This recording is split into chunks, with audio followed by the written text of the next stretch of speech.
aí, eu queria saber de vocês, se vocês gostam de museu, se vocês têm o hábito de ir para o museu. E aí vocês me contam, tá certo? Como sempre, eu não estou sozinha aqui. Hoje quem faz a nossa tradução para Libras é Késia. Gente, perdão. Késia, que torna nossas aulas muito mais acessíveis. Aulas essas que estão tanto no nosso canal do YouTube, Educa Recife, como no nosso aplicativo. Educa Recife, aplicativo esse que, se vocês não possuem, vocês deveriam possuir, né? Vocês deveriam baixar. E onde é que vocês podem baixar? Vocês podem baixar tanto pelo QR Code que vai aparecer na tela, quanto no nosso canal. Eita, gente, perdão. Tanto pelo aplicativo, quanto pelas lojas, pelo QR Code, tanto quanto pelas lojas de aplicativo, tá certo? Então, estão prontos para essa aventura, gente? Eu espero que sim. Vamos lá. Eu vou pedir para a produção passar aqui o slide, rapidinho, para a gente fazer, assim, uma introduçãozinha, né? E aí, será que vocês conhecem o Museu do Estado? Já foram? Ainda não? Então, vamos ver no próximo slide uma fotinho do museu e algumas informações, tá certo? Pode passar. Passa.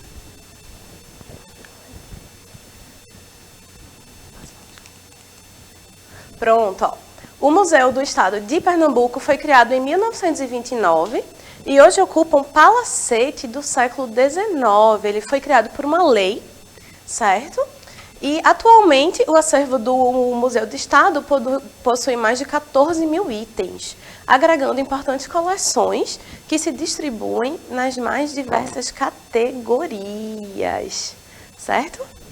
E aí hoje a gente vai fazer uma visita à exposição da artista pernambucana Teresa Costa Rego, voz do modernismo pernambucano nas artes e uma das mais relevantes artistas do século XX.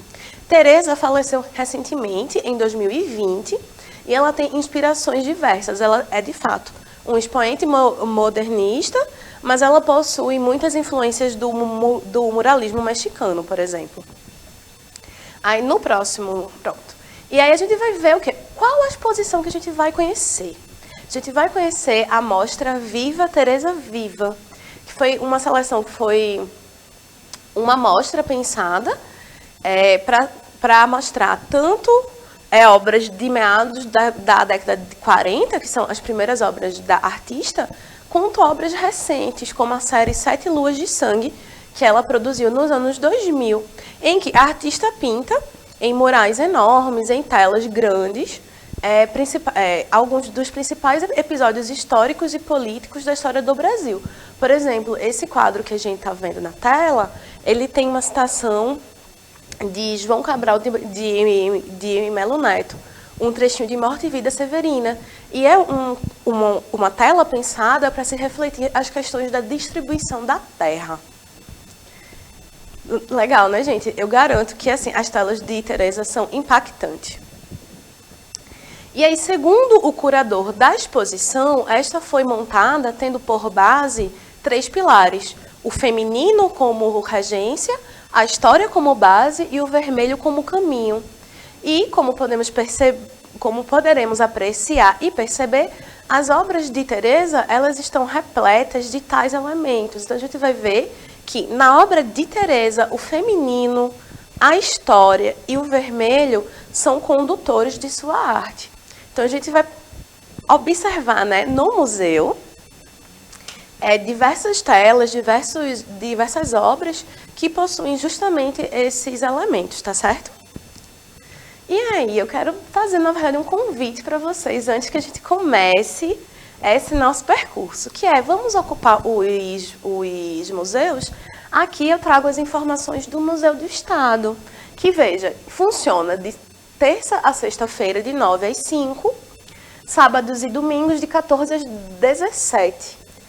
E assim, a entrada inteira é R$10, mas vocês que são estudantes pagam 5, que é meia entrada, e a quarta-feira a entrada é gratuita, ou seja, tem programação melhor para uma quarta-feira do que ir no museu, ver uma exposição maravilhosa. Não tem, né, gente? E antes da gente começar a aula mesmo, vou aqui apresentar a professora Adriana Maria, que está aqui também no nosso chat, tá certo? Olá, meus amores, estou aqui, tá? Conectados com vocês, conectada com vocês. E aí, essa aula está incrível e convido vocês a assistirem esse vídeo, né, sobre o museu. Tanta informação que não temos no nosso dia a dia, não é? Na nossa sala de aula, talvez não seja passada assim tantas informações legais como essas que estão nesta aula de hoje, preparada pela professora Camille. E aí, vamos juntos assistir. Estou aqui com vocês. Tem alunos aqui no chat, tá, professora Camille? Ah, que maravilha. Um beijo para vocês. Eu espero que vocês gostem bastante do vídeo, tá certo? Foi uma aula muito prazerosa e muito divertida de fazer. Um beijo e até a próxima. Pode botar o vídeo.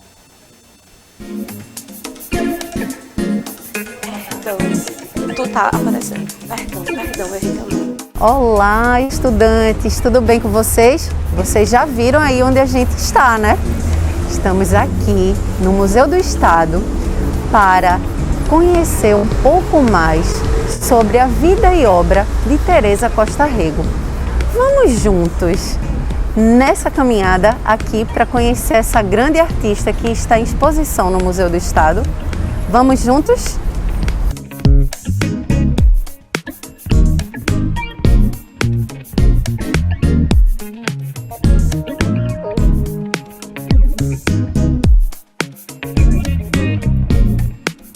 Olá, meninas e meninos, tudo bem? Eu sou Camille Borba, professora de língua portuguesa. E eu sou Viviane Santos, professora também de língua portuguesa. E nós estamos aqui hoje para fazer uma aula diferente, para falar de uma das mais brilhantes artistas plásticas da nossa terrinha, Teresa Costa Rego. Menina, ela era babado, vice, tem obras maravilhosas e ela era daqui, da nossa terrinha. Então é uma artista que a gente precisa conhecer, né, Camille? Com certeza. E para quem não sabe, suas obras estão sendo expostas até o dia 27 de março. Isso. Aqui no Museu do Estado de Pernambuco. Então, olha que oportunidade maravilhosa da gente conhecer não somente a vida dessa artista plástica incrível, mas também as obras, o conteúdo, os temas, tudo que ela quis passar com respeito à sua obra, à sua arte. O seu fazer artístico, como ela encara a arte e como ela vai, digamos, integrar a sua vida, o que ela viveu nas suas telas. Isso. Teresa nasceu no dia 28 de abril de 1929, minha gente, aqui em Recife. E ela pertencia a uma família da alta aristocracia recifense, herdeira da fortuna açucareira, mas que estava em decadência. Inclusive, ela era bisneta do Conde da Boa Vista, aquele mesmo que deu nome a nossa avenida, né, famosíssima no centro. Então, Teresa, ela teve uma vida que muita gente considera privilegiada, né? Ela foi estudar Belas Artes ainda muito jovem, com apenas 15 anos de idade, na Academia Pernambucana de Belas Artes, né? E desde então não parou mais de pintar, minha gente. E ela é uma artista incrível. Não só incrível, como múltipla. Em suas palavras, Teresa viveu 3 vidas. Ela foi Terezinha, Joana e Teresa. Mas isso aqui a gente vai explicar ao longo dessa aula que está incrível, né? Exatamente. Olha, ela se casou 2 vezes. No primeiro casamento, ela passou 15 anos com um jurista recifense e teve 2 filhas, Maria Teresa e Laura Francisca. E aí, ela se apaixonou pelo comandante não, gente. Pelo líder comunista. Pelo líder do Partido Comunista, Diógenes Arruda. E por causa dessa paixão avassaladora, precisou dar o quê? As costas à sociedade em que crescera. E foi nesse momento que ela virou Joana, que foi o seu nome de clandestina, digamos Exatamente. assim, de exílio. Exílio este que eles passaram em São Paulo, no Uruguai, às vésperas da ditadura de Pinochet. No Chile. No Chile, gente. No Chile. no Chile, e depois do Chile ela acaba indo se exilar em Paris. E é lá onde ela continua estudando História e Arte na Universidade de Sorbonne, até que consegue, com a anistia, voltar para o Brasil. Já muito tempo depois, ela passa 7 anos exilada, e aí retorna para o Brasil com o seu marido, que pouco tempo depois de chegar ao Brasil, vem a falecer de um infarto no meio da rua, minha gente. Então, todos esses acontecimentos, a vida, a obra, o que ela presenciou nas ditaduras, de cerceamento familiar, porque a família dela era muito religiosa, então incutia nela uma ideia de pecado muito forte. Todos esses acontecimentos reverberam na obra de Teresa, e é isso que a gente vai mostrar ao longo dessa aula.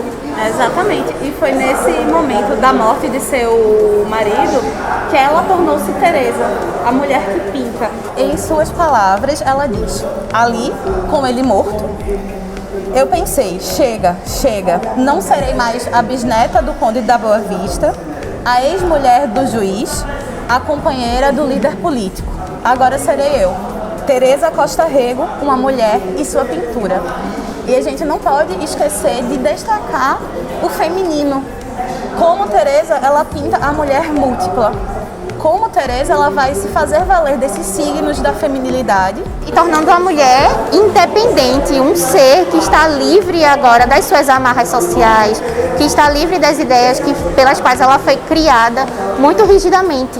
Então ela agora consegue, através da arte, expressar a sua totalidade, coisa que ela não conseguia fazer quando estava casada ou quando estava exercendo as obrigações que a sua família aristocrata queria que ela exercesse.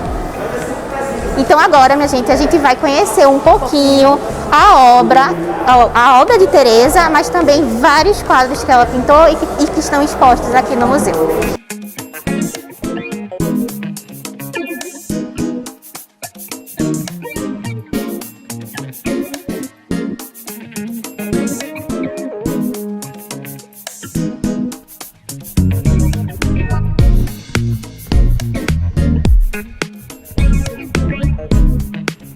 Então, pessoal, como vocês podem observar, né, essas belíssimas obras aí da Teresa Costa Rego, eu estou encantada. E vocês?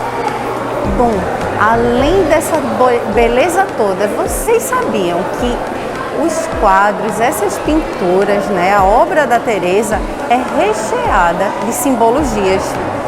A gente pode ver aí presença de gatos, né, de cores fortes. Vocês sabiam que ela pinta suas telas, suas obras a partir da tela toda preta? E aí ela vai adicionando, né, os elementos, as cores. Bom, é uma curiosidade sobre essa grande artista nossa aqui pernambucana, e que através da sua obra, através da sua pintura, ela também mistura a sua vida, né? Que traz, né, dessa grande artista aí, que mistura na sua obra não só a sua biografia, né, a sua autobiografia, assim como elementos históricos, né, retratando aí a história não só do nosso estado de Pernambuco, mas também do Brasil.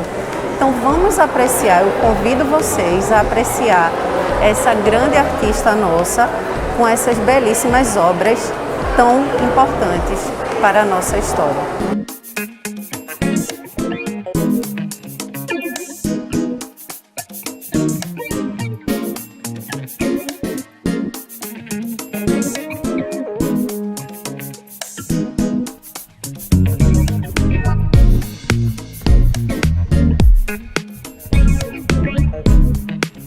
E agora nós estamos aqui com um dos mediadores do Museu do Estado de Pernambuco, o Emanuel Brito. Muito obrigada pela presença aqui, Emanuel. Prazer. E ele vai me ajudar aqui com essa missão de entender a obra da Teresa Costa Rego e também de dizer como é que está a recepção do público, né? Vocês começaram quando essa exibição? Vão até quando? Então, a exposição ela começa em janeiro, né? Finalzinho de janeiro. E a gente está indo até o dia 27 de março, né, desse mês. E Teresa foi uma pessoa que viveu diversos períodos da história do Brasil, né? Então, o público, desde os mais jovens até os mais velhos, eles têm experiências diversificadas com a exposição, né? Por exemplo, A gente consegue ver aqui obras de Teresa do século XXI e obras da metade do século XX, né? Que, como uma pessoa vivida, experienciou diversos tempos, né? Diversos períodos da história do Brasil E do mundo, né? e do mundo e conseguiu retratar esses períodos, né? Com a sensibilidade artística que ela sempre teve. Isso é muito interessante. Nós temos aqui 2 quadros muito significativos, né, para Teresa. A gente tem a menina com o ex-voto. Como a gente sabe, ela era muito católica, a família dela era muito católica, né? Então, tu pode falar um pouquinho pra gente o que é que significa esse quadro? Pode sim. Ela é filha da aristocracia açucareira pernambucana, né? Que sempre foi muito tradicional e o tradicional é ser católico, né? Então ela responde às tradições católicas, né? Ela vivenciava essas tradições na vida dela. Aqui, já jovem, né? Ela pinta esse quadro, Menina com Ex-Voto, que é um dos primeiros grandes sucessos dela, né? Ela com esse quadro consegue uma viagem até Paris, né? Na companhia do Dom Helder Câmara, para expor esse quadro, né? Porque esse quadro fala sobre uma cultura brasileira muito forte, né? Que é a produção de objetos católicos, chamados ex-votos, que são respostas a uma graça recebida, né? Isso. Por exemplo, aqui no museu a gente tem na coleções de ex-votos, né? Ex-votos. E eles contêm mãos, pernas, né? Pés, porque as pessoas que tinham algum tipo de enfermidade pediam a algum santo, né? Ou santa da Igreja Católica a cura dessa enfermidade. Quando elas alcançavam essa cura, né? Elas produziam um ex-voto, né? Feito à mão e presenteavam as igrejas com isso, né? Aqui esse quadro representa uma tradição brasileira muito forte e talvez por isso tenha gerado tanto interesse, né? Nos europeus e franceses. E uma tradição cristã, na verdade, que é universal, né? A Igreja Católica está no mundo todo, né? E partindo também dessa universalidade, do seu ladinho, a gente tem Ofélia no Capibaribe, que é uma referência primeira aí à obra de Shakespeare, né? A gente tem aí Hamlet. Então, Ofélia, que morre afogada na história, ela traz para essa brasilidade, né? Juntando com os elementos que são daqui, a gente tem a cabra, a gente tem o Capibaribe. Então é interessante como ela mescla aspectos da cultura mundial e da crença, da religiosidade e também da literatura com uma brasilidade, né? E, Emanuel, eu queria saber também como é que está a recepção do público. O que é que o público está achando da exposição? Então, todo mundo aqui, todas as pessoas que vêm falam que a exposição está maravilhosa. Até porque exposições de Teresa não são tão comuns, né? Porque até fala no vídeo lá embaixo que ela se sentia apreensiva de fazer grandes exposições, né? Sim, sim. Então, quando acontece, é como se fosse um evento na cidade. Sim. A gente vê aqui dias que aqui dá 180 visitantes, né? 200 visitantes, né? Por dia, e é muita gente, lota o museu. E as pessoas são simplesmente encantadas, né? Porque ela também tem essa veia cronista. Então toca muitas pessoas, né? Quando elas observam as obras e veem que aquilo tem muito da história do Brasil, né? Isso. E da história do país que elas vivem. Então não são pinturas avulsas, essas pinturas dialogam, né?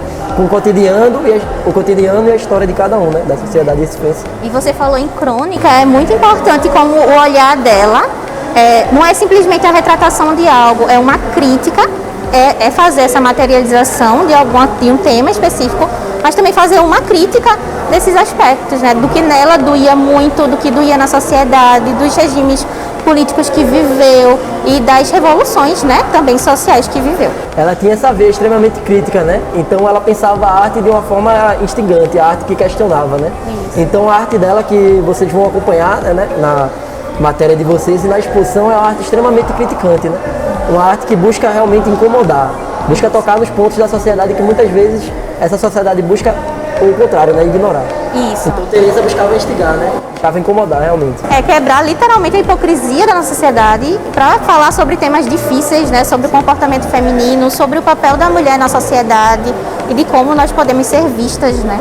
Muito obrigada pela participação, Emanuel, foi um prazer. E agora a gente vai dar um pulinho lá com a professora Camille Borba, que ela tem muito mais conteúdo para dizer pra gente, para mostrar. Olá, gente. Como disse a professora Viviane Santos, vamos agora trabalhar alguns outros elementos, algumas temáticas, alguns símbolos que são constantes na obra de Teresa Costa Rego, tá? Essa tela aqui chama A Espreita e nela a gente consegue ver alguns elementos que são temas comuns na obra da artista. Por exemplo, o gato, temos também a maçã e a cor vermelha. Aí vocês podem perguntar, tá, Camille, mas eu não faço a menor ideia do que isso quer dizer. Bom, a gente, né, depois de algumas algumas leituras e algumas pesquisas, descobri que o gato, ele acaba tendo uma associação ao feminino. Embora Teresa tenha tido uma infância e uma vida adulta muito regrada pela Igreja Católica e pela religiosidade de sua família, ela se via um pouco bruxa, mas bruxa no sentido mais místico. E o gato, ele simboliza e simbolizou ao longo da história esse entrelaçamento do feminino e do místico. Do mesmo modo, a cor vermelha abundante em suas telas, que vocês inclusive já aprenderam com a professora Vanessa, que as telas não são pintadas em branco, elas são pintadas por cima da tinta preta, o que dá uma certa profundidade. A cor vermelha pode também estar ligada justamente ao feminino, à paixão, ao sangue em si, porque Teresa ela via a pintura como um ofício de suor, lágrimas e sangue. Então, para Teresa, pintar era uma atividade que ela fazia até seu braço cansar.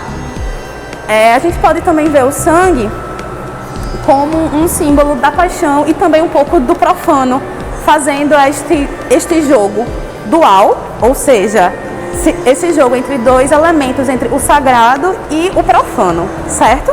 E a gente tem também a maçã, que acaba sendo um símbolo múltiplo.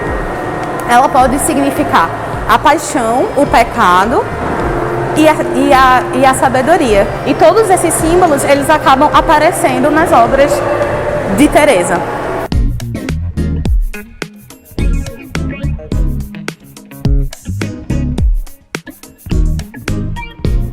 Assim como a gente já falou sobre alguns elementos simbólicos na tela anterior, aqui a gente pode trabalhar a religiosidade presente na vida e na obra de Teresa.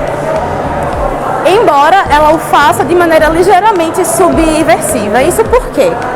Porque no centro aqui, que é a procissão do Senhor morto, no lugar do corpo de Jesus Cristo, que seria habitual a uma procissão, temos representado simbolicamente aqui o seu marido que veio a falecer, Diógenes Arruda. E aqui a gente tem o quê? A gente tem esse sagrado, mas temos a representação do seu marido, como se esta fosse a procissão do seu luto. E sobre essa perda, esta não é a única tela. Na tela A Partida, Teresa representa-se a si e ao seu marido no momento da despedida, no momento em que ele morre e ela debruça-se sobre ele. E nas palavras da autora, essa tela A Partida, ela seria a sua Pietà. E para quem não sabe o que é, né, a Pietà é uma escultura de Michelangelo, que temos a Virgem Maria com o Senhor Jesus morto em seu colo. E Pietà significa exatamente piedade. Então Teresa, ela incorpora em suas telas a sua vida e também alguns outros símbolos. Enquanto quando ela diz que a partida é a sua Pietà, é porque a partida é aquele momento, é a obra em que ela vai retratar de fato o luto pelo seu marido.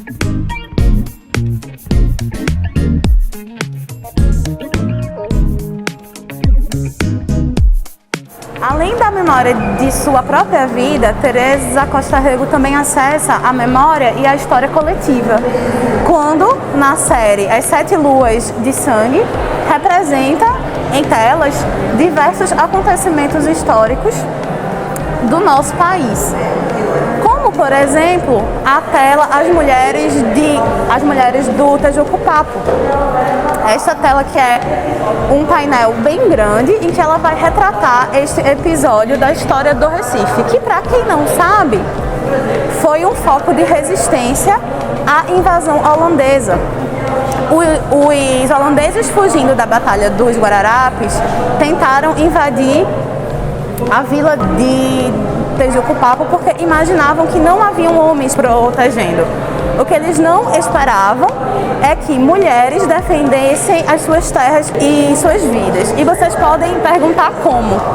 E eu digo, com paus, instrumentos de pesca, água quente e pimenta. Elas surpreenderam os seus agressores e diversos soldados holandeses perderam suas vidas nessa batalha, o que mostra, na verdade, bastante a força feminina, tema constante da obra da autora.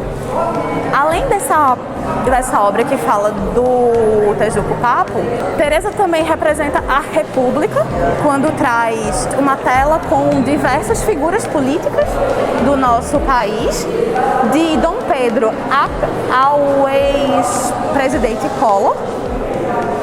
E não só isso, ela também vai abordar as questões da terra, as questões indígenas, as questões de outras batalhas, como Canudos, como Zumbi dos Palmares.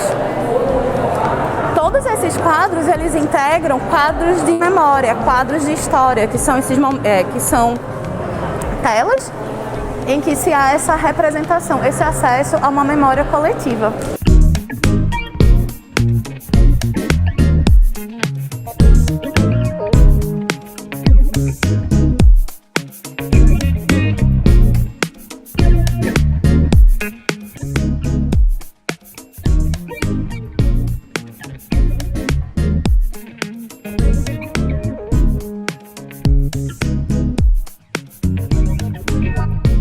Gente, estamos chegando ao fim do nosso passeio aqui pelo Museu do Estado de Pernambuco. Você gostou, professora Vanessa?